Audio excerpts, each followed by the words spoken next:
Items on our agenda. What are the wishes of our committee? Madam Chairman? Yes. I move consent on those 3 items. Second. For anyone in the audience, the items will be passed as they come through with staff recommendations unless anyone would like them pulled. Is there anyone that would like any of those items pulled? Seeing none, is there any discussion among the committee? No? Call the roll, please. Hadley, Yes. Larson, Yes. Rude, Yes. Schimento, Yes. Withis, Yes. Olson, Yes. Lehner. Yes. Motion carries. We will call up Mr. Feltner for airport activities reports and project updates. Mr. Hackett?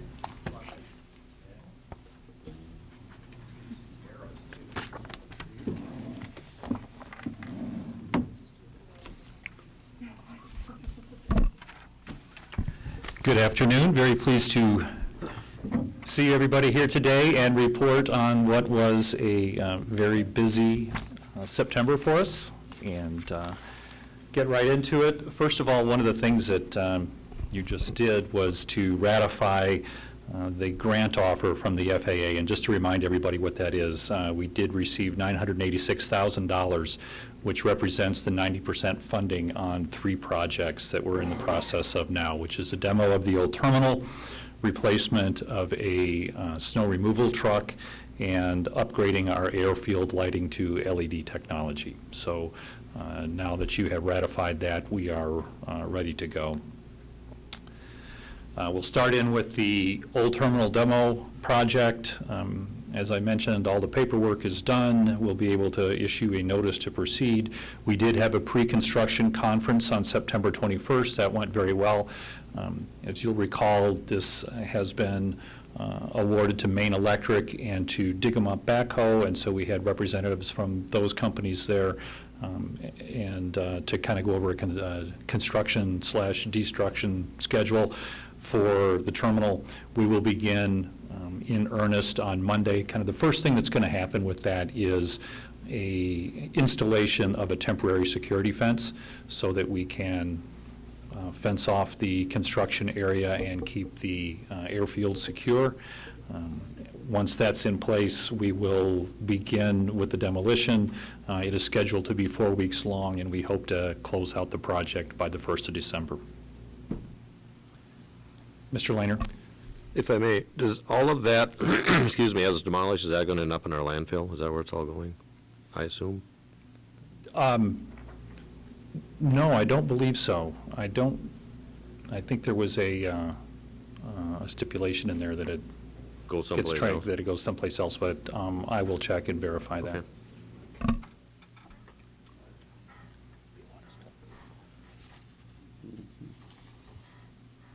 I give you an update on our master planning efforts.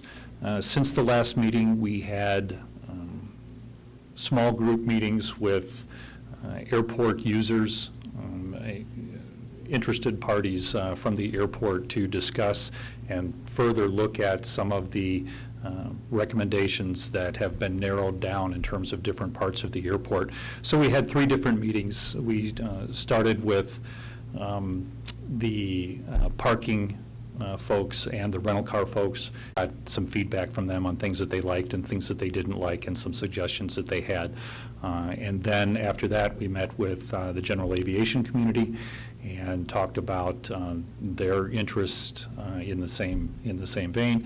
And then finally, we had a meeting with the airlines and the control tower to talk about the plans and what they would like to see and get any comments on what we've done so far. So this is just another step in the process as we continue toward the master planning. Our next step will be actually public meetings where the community will be invited to come out and see what we've been looking at, see what some of the options are, and get public comment and feedback on the master plan.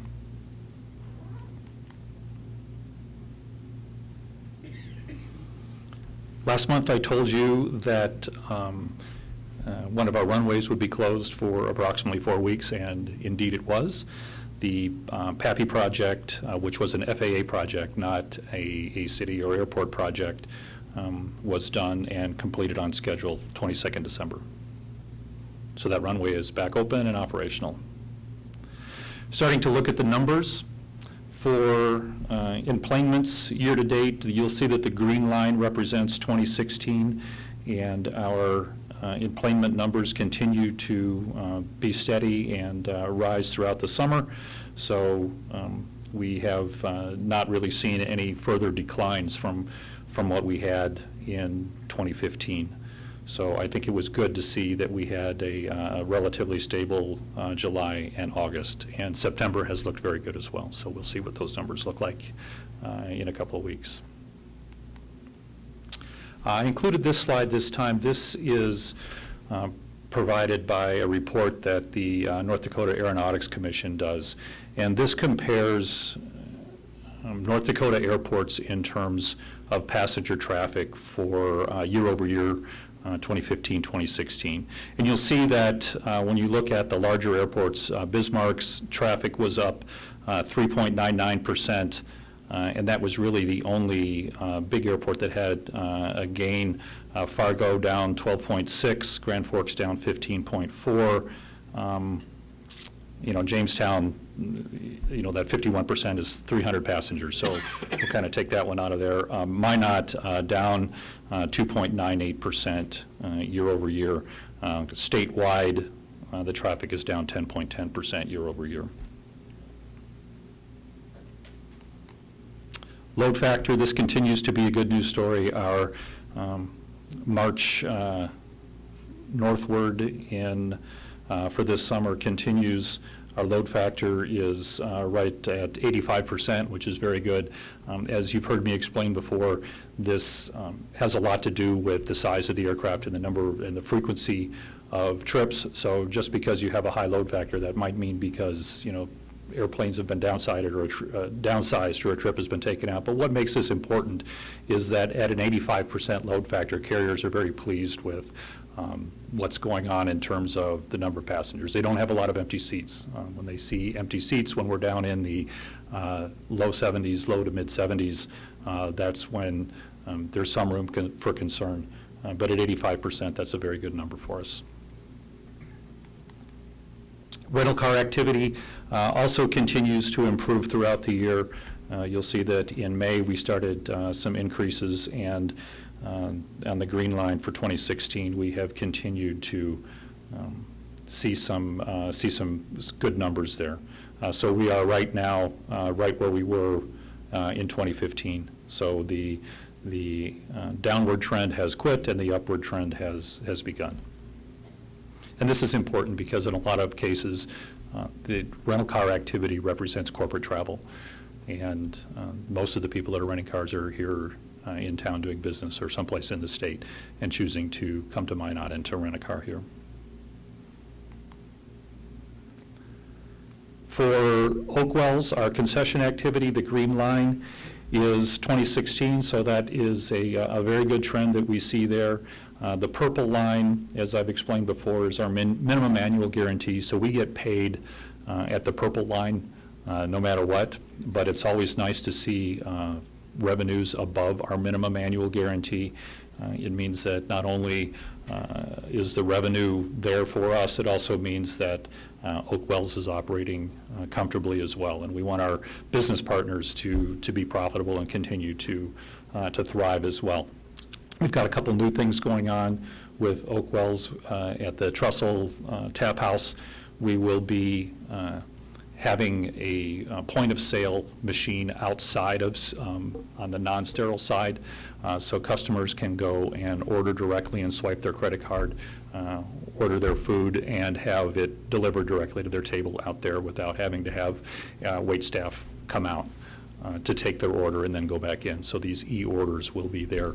We'll have an electronic board that has the procedure and the menu and reminding people how to do it.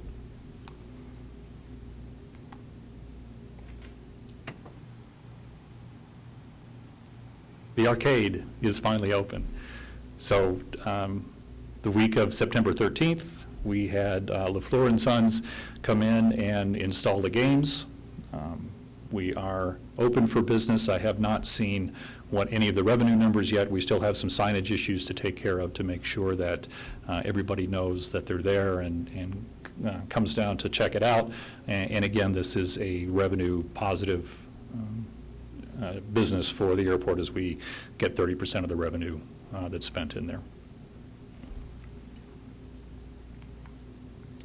That concludes the information I brought in. Do I have any questions that I can answer? Mr. Hadley? Mr. Hatlid? Rick, at one point, the FAA seemed to be balking on upgrading the LEDs as opposed to replacing them. What was the final determination? The final, Madam Chairman, Mr. Hadlid, the FAA kind of held up our grant for those 3 items based upon the LED, and there was some internal wrangling within the FAA as to whether or not LED lighting could be upgraded with the kits that we were planning on ordering, which are a much more cost-effective way for doing it. There were some within the FAA, or the way their manuals were written and their procedures were that lighting had to be new. They would only fund brand-new lighting. They wouldn't fund the kits. And so there was back and forth between our regional FAA office and the Great Lakes region and on the national level about whether they were going to allow that or not. I don't know in particular how the decision came to be made, but in the end, we're able to upgrade the lighting without having to replace all of the lighting. Alderman Schmento? Did you have another question? Or okay, Alderman Schmento? Sorry. Could you talk at all about the possibility of getting a new airline in here? Certainly.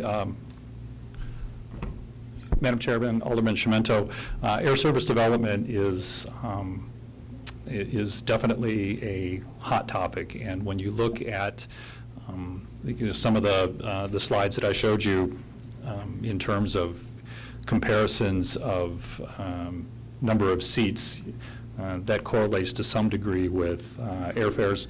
And when you have more competition, when you look at Bismarck, for example, and you have American Airlines in the market offering service to Chicago and to Dallas, and more seats, that tends to drive prices down a bit. I'm working very hard on air service development in kind of 2 ways. One is to solidify arrangements that we have with our current customers and to talk to carriers like Allegiant and see what we can do to expand their service, either in terms of size of aircraft or new cities. The second is with companies that don't fly here yet, and to tell our story and to see what we can do to attract that traffic. The bottom line is that carriers will go where it is most profitable for them to do so. So right now, our airfares are fairly high and fairly stable, so we've got that going for us. But at the same time, they also, in many cases, look for incentives to come to a certain new market that they haven't been in before to mitigate their risk. We haven't talked about this as a community, but at some point, there are some things that we might be able to do in terms of marketing support. There are some cities that offer cash to get this done. I'm not advocating that we do that, but